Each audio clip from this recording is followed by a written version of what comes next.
2008 میں international crisis group نے Pakistan police force میں کی گئی اصلاحات پر ایک تفصیلی رپورٹ شائع کی۔ اس رپورٹ میں پاکستان کے مختلف ادوار میں متعارف کرائے گئے پولیس ریفارمز کا تجزیہ کیا گیا۔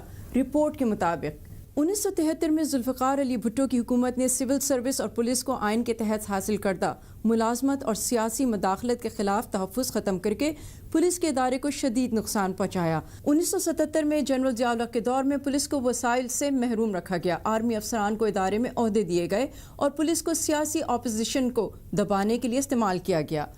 ادارے کو مزید پولیٹیسائز 90 کی دہائی میں بے نظیر بھٹو اور نواز شریف کی حکومتوں نے کیا۔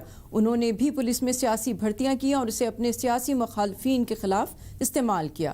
1999 میں جنرل مشرف کی ملٹری حکومت نے پہلے ہی مہینے میں نیشنل ریفارمز بیورو قائم کیا اور 1861 کا پولیس ایکٹ ختم کر کے 2002 کا پولیس آرڈر نافذ کیا۔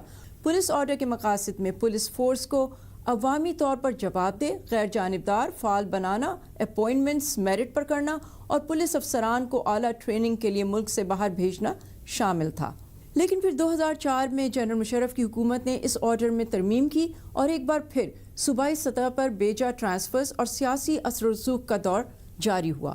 اس آرڈر کے تحت پولیس فورس کو ایک مؤثر ادارہ بنانے کے بلند و بانگ دعوے کیے گئے تھے، تاہم human rights commission of Pakistan کی رپورٹ کے مطابق اب بھی ماورائے عدالت قتل، غیر قانونی قید، پولیس ٹارچر اور قید کے دوران اموات پولیس فورس کا حصہ ہیں۔